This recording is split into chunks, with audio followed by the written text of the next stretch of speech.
in the middle of self work or working towards any goals and you feel like things are not coming based on what you planned, please, please, please keep going. Please, please do not stop.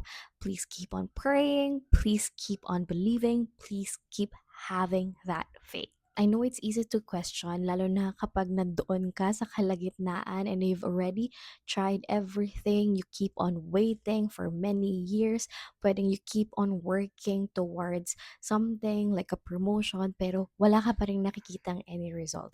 Hindi mo nga alam kung panghahawakan mo pa ba yung promises ni Lord sa'yo. But you know what? It's totally valid to have those questions, those thoughts, those worries. Just communicate it with the Lord. There is this specific prayer that I had 2 years ago. And last year, we received it, but not on how I vision it, not how I planned it, but based on how God has prepared for me.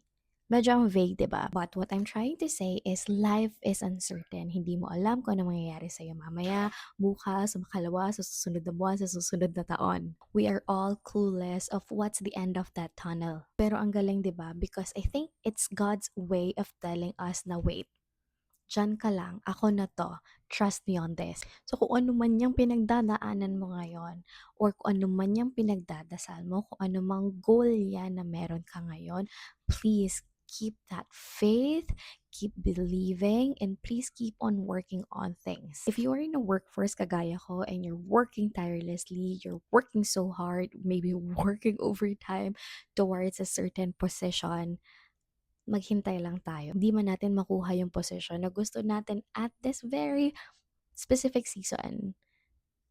A little secret is God has prepared something better for us. If that something is meant and destined for you, no matter how many circumstances, struggles, or kahit pa sino mang tao ang gustong magsarado ng pinto na yan, no one can ever close that door for you.